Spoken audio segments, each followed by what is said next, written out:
Doctor Babasaheb Ambedkar 134వ జయంతి వేడుకల్లో పాల్గొని ఘన నివాళులు అర్పించిన ఎమ్మెల్యే ఎంఎస్ రాజ్ ఠాకూర్. పెద్దపల్లి జిల్లా రామగుండం శాసనసభ్యులు ఎంఎస్ రాజ్ ఠాకూర్ మున్సిపల్ నగరపాలక సంస్థ ఆధ్వర్యంలో నిర్వహించిన డాక్టర్ బాబాసాహెబ్ అంబేద్కర్ 134వ జయంతి వేడుకల్లో పాల్గొన్నారు. ఈ కార్యక్రమానికి కాంగ్రెస్ పార్టీ నాయకులు, కార్యకర్తలు, యువజన విభాగం ప్రతినిధులు, మహిళా కార్యకర్తలు, స్థానిక ప్రజలు పెద్ద సంఖ్యలో హాజరై వేడుకను విజయవంతంగా చేపట్టారు. ఈ సందర్భంగా ఎంఎస్ రాజ్ ఠాకూర్ మాట్లాడుతూ డాక్టర్ బిఆర్ అంబేద్కర్ భారత రాజ్యాంగ నిర్మాణంలో, సామాజిక సమానత్వ సాధనలో అమూల్యమైన సేవలు అందించారు. ఆయన ఆశయాలను అనుసరించి సమాజ అభ్యున్నతికి ప్రతి ఒక్కరూ కృషి చేయాలి. కాంగ్రెస్ పార్టీ ఎల్లప్పుడూ సమాన హక్కులు, సమాన అవకాశాల కోసం కట్టుబడి ఉంటుంది అని పేర్కొన్నారు. అనంతరం అంబేద్కర్ విగ్రహానికి పుష్పమాలలతో నివాళులు అర్పించి ప్రజల అభిప్రాయాలు, సమస్యలను తెలుసుకున్నారు. కార్యక్రమం సజావుగా, ఉత్సాహభరితంగా సాగింది. ఈ కార్యక్రమంలో దళిత సంఘాల నాయకులు, municipal commissioner Arunasri, Congress party నాయకులు, తాజా మాజీ కార్పొరేటర్లు, వివిధ విభాగాల అధ్యక్షులు తదితరులు పాల్గొన్నారు. జయంతి సందర్భంగా కాంగ్రెస్ పార్టీకి సంబంధించిన దళిత నాయకులు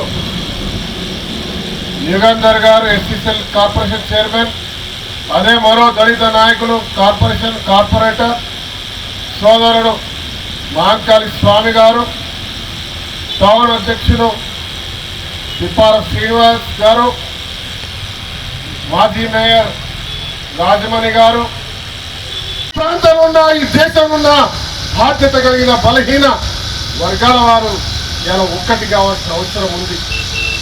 ఒక్క అంబేద్కర్ జయంతి రోజు, పూలే జయంతి రోజు, వర్ధంతి రోజు చేసే కార్యక్రమాలు కాకుండా నిరంతరం ఒక్కటి చేస్తూ ఈ భారతదేశాన్ని ఒక్కసారి ఇలా ఏలాల్సిన అవసరం ఉంది. ఎవరో అక్రమణాల వరచి ఒక రాష్ట్రపతిని దళితుని చేస్తానో, లేక ఒక స్పీకర్ దళితుని చేస్తానో సంబరపడి సంఖ్యలు గుర్తుకొని మేమున్నామని చెప్తున్న విధానం కాకుండా ఈ దేశాన్ని ఏలాడానికి ప్రయత్నం చేయాల్సిన పోరాటాన్ని మొదలు పెట్టాల్సిన అవసరం ఉందన్న విషయాన్ని శాసనసభ్యుడిగా రామగుండం నుంచి చెప్తా ఉన్నా. భారతదేశాన్ని ఇవాళ గర్వపడతా ఉన్న రాష్ట్ర ముఖ్యమంత్రి రేవంత్ రెడ్డి గారి నాయకత్వంలో ఈ ప్రభుత్వంలో పనిచేస్తా ఉన్నా.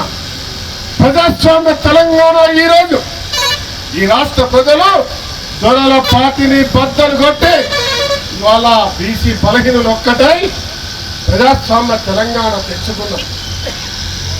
ఇవాళ గర్వపడతా ఉన్నా.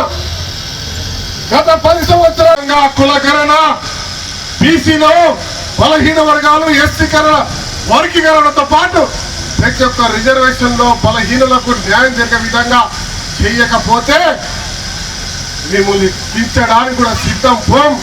ఈ ఉద్యమం ఏదైతే దేశవ్యాప్తంగా ఆ రోజు స్వతంత్రం కొరకి ఇంక్విలాబ్ జిందాబాద్ అని ఏ రకంగా అయితే పోరాటం చేసినామో ఈ రోజు చెప్తా ఉన్నాం, మరో ఇంక్విలాబ్. ఇలా బలహీనులు ఈ రాష్ట్రంలో మా హక్కు కొరకు పోరాటం మొదలు పెట్టాం. ఇది విస్తృతం చేస్తాం తెలియజేస్తూ మీ అందరికీ మరొకసారి పేరు పేరున అంబేద్కర్ జయంతి శుభాకాంక్షలు తెలియజేసుకుంటూ ఇది ప్రతి సంవత్సరం చేసుకునే పండుగ, కానీ దీన్ని అమలు చేసే కార్యక్రమం నిరంతరం ఉండాలని చెప్పి అందరినీ ఇవాళ ఎవరిని కూడా కించపరచకుండా ఆ ఉన్న ఏబీసీలందరూ కూడా మాకు అగ్రభాగాలు ఉన్నటువంటి మా కుటుంబ సభ్యులు అని చెప్పి అమలు చేసి ఈ భారతదేశానికి ఆదర్శంగా నిలిచిన ప్రభుత్వం ఈ రాష్ట్ర ప్రభుత్వం అని చెప్పి అలా గర్వంగా చెప్తా ఉన్నా. కేవలం రేవంత్ రెడ్డి గారి యొక్క ఆలోచన, రేవంత్ రెడ్డి గారి యొక్క ఆలోచన, వారి కేబినెట్ ఆలోచన, ఈ ప్రభుత్వంలో పనిచేస్తున్న ప్రతి ఒక్క అధికారితో పాటు ప్రతి ఒక్కరి ఆలోచన ఈ రాష్ట్రంలో, దేశంలో బలహీనులు బలపడాలి, బీసీల కులగణన జరగాలి. స్వతంత్రం రాకముందు ఎప్పుడో జరిగింది, మొన్న గిన్నిస్ వరల్డ్ గురించి చేసి బహిర్గతం చెయ్యకుండా చేసినామని చెప్పి బీసీలు పైకి రావద్దు, లెక్క తప్పుతున్నది, మన లెక్క చిన్నగా అవుతుంది, దళిత బలహీనులు పైకొచ్చే ప్రమాదం ఉందన్న భయంతో మొన్నటి ప్రభుత్వం చెప్పకపోతే ఇలా ధైర్యంగా బీసీ కులగణన చేసి ఇలా అనేక సంఘాలు ఇంకా కావాలంటే స్వచ్ఛమైన మనసుతోటి కల్మషం లేకుండా మరోసారి చేసి ఇవాళ 56% బీసీలు తర్వాత వర్గీకరణ చేసి ఈ రాష్ట్రానికి నేను ముఖ్యమంత్రి చివరి రెడ్డినైనా పర్వాలేదు, రాబోయే రోజుల్లో భారతదేశానికి ఈ రాష్ట్రం ఆదర్శంగా నిలిచింది. ఇలా చేస్తా ఉన్నాం. బీసీల రాష్ట్రం కావాలి, బీసీల దేశం బలహీనుల దేశం కావాలి. ఈ దేశాన్ని ఏలే హక్కు కేవలం బలహీనులకు ఉన్నదనే ఒక సందేశాన్ని ఇవ్వడానికి ఈ రాష్ట్రం ఇవాళ నిర్ణయం తీసుకున్నది. నేను ఎవరిని కించపరచలేదు. ఇవాళ అంబేద్కర్ గురించి ఎవరు మాట్లాడినారో మీకు తెలుసు. అంబేద్కర్ ఎవరెవరు గద్ద దించినారో బహిష్కరణ చేసినారో మీకు తెలుసు. ఎన్నికల అవకాశం కొరకు వాడుకున్నారో మీకు తెలుసు. ఈ రాష్ట్రం ఈరోజు బలహీన వర్గాలతో పాటు పేదవారికి మంచి చేసే కార్యక్రమాల్లో ఇచ్చిన మాట తప్పకుండా ఇలా రైతులకు 21,000 కోట్ల 25 లక్షల మందికి ఇవాళ రుణమాఫీ చేసి భారతదేశంలో ఆదర్శంగా నిలిచింది. ఇలా గ్యారంటీలో అన్ని 200 కరెంటు ఉచితమైతేనే, 500 గ్యాస్ అయితేనే, మహిళలకు ఉచితంగా బస్సు ప్రయాణం అయితేనేమి ఇవాళ పేదవారికి ఇల్లు ఇచ్చే కార్యక్రమం చేస్తా ఉన్నాం. డబల్ బెడ్రూమ్ ఉన్న పేదవారికి దళిత బంధువులకు వస్తే ఇవ్వకపోతే ప్రతిసారి ఇచ్చి ఇచ్చి ఇచ్చి చిట్టీలు మార్పులు చేస్తే మా ప్రభుత్వం రాగానే ఎలాంటి మార్పు లేకుండా అధికారులు చెప్పి ఇక్కడ ఉన్న ప్రతి ఒక్క పేదవారికి ఇచ్చడం జరిగింది. వారు మా వారా ఈ వారా ఏ పార్టీ వారని చూడలే, పేదవారా బలహీనుడా ఒక ఆలోచనతో ముందుకు పోతున్నామనే విషయాన్ని తెలియజేస్తా ఉన్నాం. ఇంకా భవిష్యత్తులో అనేక కార్యక్రమాలు చేస్తూ ఇవాళ ప్రతి గ్రామాన పెద్దపల్లి జిల్లాలో రామగుండంలో వాడన అంబేద్కర్ జయంతి ఉత్సవాలు, ఇల్లు అంబేద్కర్ గురించి జై భీమ్ అనే నినాదాన్ని తీసుకుపోయే కార్యక్రమాలు చేస్తా ఉన్నాం. ఈరోజు కలమిని ఎరగని రీతిలో గౌరవంగా చేసే ప్రయత్నం చేస్తా ఉన్నాం. రాబోయే రోజుల్లో ఇంకా బలంగా చేస్తాం, ఇంకా బలపరుస్తాం. బలహీనులు పేదవారు అగ్రభాగాన ఉండే కార్యాచరణకి ఇవాళ శ్రీకారం చేస్తాం. మీ బీసీ బిడ్డగా చెప్తా ఉన్నా, బీసీ దళిత బంధువులందరూ కలిసి పోరాటం మొదలుపెట్టినాం. ఢిల్లీ జంతర్ మంతర్లో కూర్చున్నాం. 70 మంది దేశవ్యాప్తంగా పార్లమెంట్ సభ్యులు, అనేక రాజకీయ పార్టీలు, అన్ని రంగాల్లో కూడా ప్రాముఖ్యత ఉండాలనే ఒక సంవిధానం అంటే రాజ్యాంగాన్ని తెచ్చినటువంటి ఒక చరిత్ర మరి ఈరోజు ఆ మహాత్ముడు మనకు చూపించినటువంటి బాట. ఇలా బాటలో అందరం కూడా దేశవ్యాప్తంగా పల్లె పట్టణాల్లో విగ్రహాలు పెట్టుకుంటాం. రాజకీయ నాయకులు కూడా కొంతమంది మమ అనుకునే కార్యక్రమం చేసిన తర్వాత ఆచరణ పెట్టే కార్యాచరణ ఎవరు చేయలేదు. ఇవాళ గర్వపడతా ఉన్నా, దేశ రాజకీయాల్లో కాంగ్రెస్ పార్టీ నాయకుడు రాహుల్ గాంధీ గారు భారత్ జోడో యాత్ర పెట్టిన తర్వాత కాంగ్రెస్ పార్టీలో ఆ రోజు స్వతంత్రం వచ్చి నెహ్రూ గారితో పనిచేసిన చరిత్ర ఉన్న అంబేద్కర్ గారిని, జగజీవన్ రామ్ గారిని, పూలే గారిని అవన్నీ స్మరించుకుంటూ కాశ్మీర్ నుంచి కన్యాకుమారి వరకు పాదయాత్ర చేస్తూ ఈ రోజు కూడా ఈ సమాజంలో ప్రపంచంలో అత్యున్నత స్థాయిలో ఉన్న మనం ఈ రోజు కూడా అంటరానితనం నడుస్తుందా? బలహీనులుగానే ఉంటా ఉన్నారు.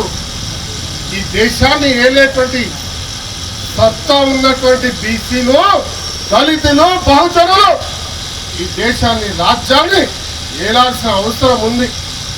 బీసీల ముసుగులో దేశాన్ని అది మేము సైతం కావచ్చు, కానీ రాబోయే తరాలకే బలహీనుల రాజ్యంగా ఈ దేశం కావాలని ఒక ఆలోచన రావడం, ఒక ఈరోజు స్వతంత్ర పోరాటం చేసినటువంటి ఒక పార్టీ యొక్క ఆలోచన అని చెప్తా ఉన్నాం. ఇవాళ ఆ అంబేద్కర్ జై భీమ్ కార్యక్రమాన్ని యావత్ దేశం ప్రతి వాడన ఇంటికి పోయే కార్యక్రమానికి ఈరోజు మేము తీసుకున్నాం.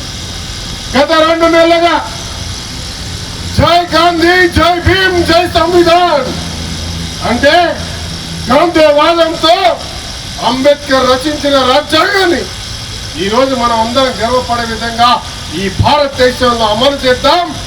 భారత రాజ్యాంగాన్ని మార్చి ఈరోజు అంబేద్కర్ ని అవమానపరిచే విధంగా చేసిన భారతదేశాన్ని 15 తరాలుగా ఏడుతూ జై భీమ్ నినాదం లేకుండా చేయాలని కుట్ర పన్నినటువంటి వాదులు ఒక్కసారి బలహీన వర్గాల వారు కన్నెర్ర చేస్తే ఒక్క అడుగు వెనకే వేశారు తప్ప ఈ రోజు కూడా ప్రమాదం దాగి ఉందన్న విషయాన్ని మనం గమనించాలి. ఈ ప్రమాదాన్ని గమనించిన రాహుల్ గాంధీ గారి అలా దేశవ్యాప్తంగా జై గాంధీ, జై భీమ్, జై సంవిధాన్ కార్యక్రమాన్ని చేపట్టారు. డాక్టర్ బాబాసాహెబ్ అంబేద్కర్ గారి జన్మదిన శుభాకాంక్షలు తెలియజేస్తూ నేటి ముఖ్య అతిథి రామగుండం అభివృద్ధి దశలో తీసుకెళ్తున్నటువంటి పెద్దలు గౌరవనీయులు శాసనసభ్యులు రాజ్ ఠాకూర్ మక్కాన్ సింగ్ గారికి, సభా అధ్యక్షులు గౌరవనీయులు మన జిల్లా అడిషనల్ కలెక్టర్ గారు, ఈరోజు ప్రపంచ దేశాలే అంబేద్కర్ గారి జన్మదినాన్ని పండుగ వాతావరణంలో జరుపుకుంటా ఉన్నారు. అంబేద్కర్ గారు భారతదేశ ప్రజల కోసం నిరంతరం శ్రమించి తన కుటుంబం కొవ్వొత్తిలో కరిగిపోతా ఉన్నా నా జాతి కోసం, భారతదేశ ప్రజల కోసం, నా కుటుంబం కొవ్వొత్తిలో కరిగిపోయినా నేను జాతి కోసం పనిచేసి ఆ జాతిని కాపాడుకోవాలనే ఆశయంతో ఈరోజు ఈ భారతదేశ ప్రజలందరికీ, దళితులందరికీ కూడా ఫలాలు అందించినటువంటి గొప్ప మహోన్నతమైన వ్యక్తి డాక్టర్ బాబాసాహెబ్ అంబేద్కర్ గారు. వారి ఆశయాలను, వారి ఆలోచన విధానాన్ని రానున్న రోజులలో ముందున్న భావితరాలు కూడా ముందుకు తీసుకెళ్లి వారి ఆలోచన విధానాన్ని కాపాడవలసిందిగా వారి ఆలోచన విధానాన్ని తీసుకెళ్తూ ప్రజలలో వారికి ఎనలేని పేరు తీసుకొచ్చే విధంగా కృషి చేయాలని తెలియజేస్తూ, సమయం చాలా ఎక్కువైంది కనుక ఎమ్మెల్యే గారు మాట్లాడవలసింది ఉంది కనుక నేను దాదాపు రాష్ట్రం అంతా కూడా ఎస్సీల కోసం, అభ్యున్నతి కోసం తిరుగుతూ ఉన్నా. కానీ ఎమ్మెల్యే గారిని ఒక చిన్న విన్నపం, ఎమ్మెల్యే గారు ఇక్కడ గత 2006 సంవత్సరంలో మలుపు అనే సంస్థ లిడి క్యాంప్ ద్వారా 500 మంది ఇక్కడ వాళ్ళు ట్రైనింగ్ చేసి ఉన్నారు. అప్పుడు గతంలో 25 ఎకరాల స్థలాన్ని కూడా లింగపూర్ ప్రాంతంలో కానీ రీతిలో ప్రతి సంవత్సరం కూడా ఘనంగా జరుపుకుంటాం. ఈరోజు పేద బలహీన వర్గాల వారు అడ్డరా అనేటువంటి ఒక వ్యవస్థను ఈరోజు తలెత్తి గర్వంగా నిలబడగలిగి ఈ దేశ అభివృద్ధి కొరకు భాగస్వాములైతున్నటువంటి వ్యవస్థను, రాజ్యాంగాన్ని, భారతదేశాన్ని ప్రపంచానికి మేమేం తక్కువ కాదని చూపించిన మార్గాన్ని చూపించిన మహోన్నతమైన వ్యక్తి జయంతి ఉత్సవాలు చేసుకోవడం మన అనవాయితీ. దాంట్లో భాగస్వామి కావడం నేను గర్వపడతా ఉన్నా, మనం అందరం కూడా గర్వపడాల్సిన అవసరం ఉంది. ఇలా బాబాసాహెబ్ అంబేద్కర్ గురించి వర్ధంతికో జయంతికో చేయడమే కాకుండా ఆ సంవిధానాన్ని, ఆ రాజ్యాంగాన్ని కాంగ్రెస్ పార్టీ స్వతంత్రం వచ్చిన తర్వాత ఈరోజు ప్రభుత్వం ఏర్పడ్డా ఇప్పటి వరకు అమలు చేస్తూ వస్తా ఉంది. దురదృష్టం ఈరోజున్న ప్రభుత్వం రాజ్యాంగాన్ని మార్చాలి, అంబేద్కర్ అవసరం లేదనే విధంగా ప్రయత్నం చేస్తే యావత్ భారతదేశం కన్నెర్ర చేసింది. ఒక్క అడుగు వెనకేసి అంతర్గత రాజ్యాంగాన్ని మార్పు చేయాలని కుట్ర చేస్తున్నటువంటి ప్రభుత్వానికి గుర్తు చేసే విధంగా ఈరోజు రాజ్యాంగాన్ని అమలు చేస్తూ అంబేద్కర్ విధానాలు అమలు పరుస్తూ ఇలా రాహుల్ గాంధీ గారు జోడో యాత్ర ద్వారా ఇలా ఎస్సీ వర్గీకరణకి, రిజర్వేషన్లకి, బీసీ కులగణానికి, బీసీ రిజర్వేషన్లకి బలహీన వర్గాల వారు ఈ దేశాన్ని ఏలాల్సిన అవసరం ఉందనే ఒక సందేశాన్ని తీసుకొచ్చే ప్రయత్నం చేస్తున్న తరుణంలో అంబేద్కర్ గారి ఆశయాలను ఈ రాష్ట్ర ప్రభుత్వం ప్రజాస్వామ్య తెలంగాణ ఇవాళ దొరల పాలన సంఖ్యలను తెంచి ప్రజాస్వామ్యం తెచ్చుకున్న ఈ తెలంగాణలో భారతదేశానికి ఆదర్శంగా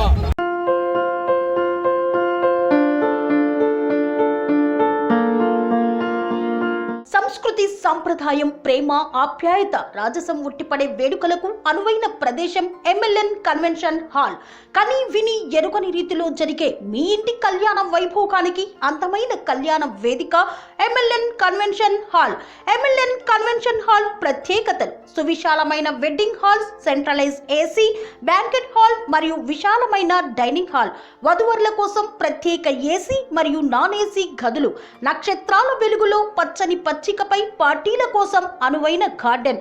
ఎంఎల్ఎన్ కన్వెన్షన్ లో సీసీటీవీ పర్యవేక్షణతో పూర్తి భద్రత, 2000 వాహనాలు పార్కు చేసేందుకు సువిశాల పార్కింగ్ సౌకర్యం.